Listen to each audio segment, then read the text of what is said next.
Yes, it's a corporate film, but you're going to like this one because this time you get to be the main character. You've just been chosen by management to go on a mission that you'd been hoping to go on since the beginning of the year. Today, we're going to talk about travel. Travel. Distant, sun-kissed beaches, palm trees. No, we're talking about business trips. Business trips, jet lag, meetings in foreign languages. Okay, forget it. Your employer most likely has its own travel policy. Step number 1, make sure you know what's in it. Next, there are 2 possibilities. Either you have support staff or you don't. In either case, you need to make sure all the following steps are taken. First, ensure that all travel documents are prepared. Your passport with visa if required, and vaccination certificates if necessary. Secondly, consult your country's Foreign Office website for information on your destination, as well as any travel recommendations made available by your company. Thirdly, make travel and hotel reservations. It's important to know what you will do between disembarking from the plane and arriving at the hotel. Ideally, you want to arrange for someone to meet you at the airport and take you to the hotel. We'll come back to that in a bit.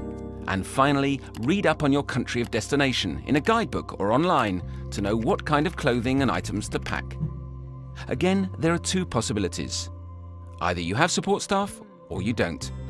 Pack clothing that will allow you to blend in as much as possible in your destination and leave behind any objects of value. Keep in mind that some items are prohibited by airlines in either checked or carry-on luggage. Additionally, certain objects should be kept with you in your carry-on luggage, such as computers, sensitive documents, medications. These things stay with you.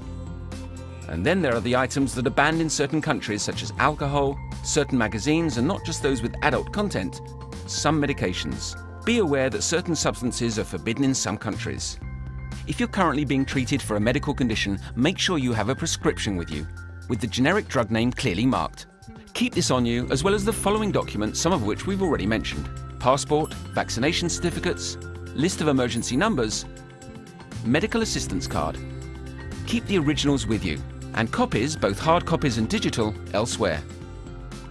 On your list of emergency numbers, you should include a trusted contact who will be aware of your general movements and reachable 24 hours a day. That means by telephone, no earplugs at night.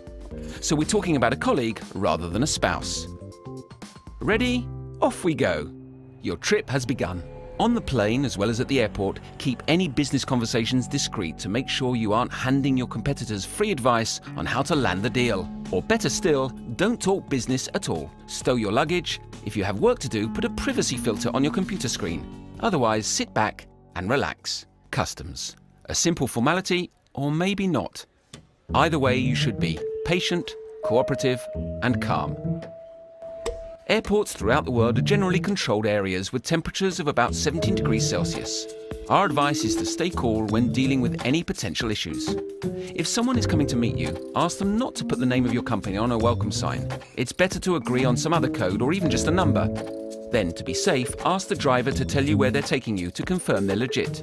Never use an unofficial taxi, particularly if alone. With a bit of luck, the temperature in your taxi will still be a pleasant 17 degrees. But regardless, you'll want to keep the windows closed and doors locked. Don't leave bags or other objects on the seats. In the event of an accident, you'll need to call the appropriate person. Easy, you already have the emergency numbers you need at your fingertips on speed dial. If you have a driver, let them deal with the situation. If you're driving, follow advice given to you by your office or the car rental company. Hotel reception. Not bad this hotel. Business trips do have their advantages. Rather than giving your home address, give your company's address. And to avoid having to go back down to reception in your bathrobe, don't forget to ask for the Wi-Fi codes. Not just the password, but the exact name of the network so that you don't accidentally connect to an unsecured network. This is your hotel room. A bed, a table, a chair. What else could you want? A door and a window if it doesn't cost extra, both of which can be shut and locked. And a safe for any valuables that might attract the attention of others entering the room. In other words, the hotel staff, since no one should be invited up. If you need to meet with someone, do so in an office, in the lobby, a restaurant, wherever you like, but not in your room. And as on the plane, make sure you know where the emergency exits are located and what to do in the event of a fire. First day of work. Well, you've been itching to start, haven't you? Your meeting place is just a couple of blocks away. You can walk there in a few minutes, except there's a street protest. Even if your curiosity or convictions tempt you to join the march, take another route. any large gathering of people, even seemingly peaceful, can turn into something else. No photos, no exchanges, no contact. Nothing. Just around the corner, another small crowd. But this time, don't try and avoid it, it's a police checkpoint. A bit like at customs, even if this one's a little more stressful. In any case, be patient, cooperative and calm. There's no need to worry, as you'll have all necessary documents with you. Just don't make any sudden movements and do what you're told, except if you're asked to sign anything. That you mustn't do. And just like that, the workday is over. And now you're meeting up with clients or colleagues to have dinner in a friendly local restaurant. Take our advice and choose the local speciality. If nothing else, this will give you a good story to tell back home. In this sort of situation, you can loosen up a bit and show the others what a great personality you really have.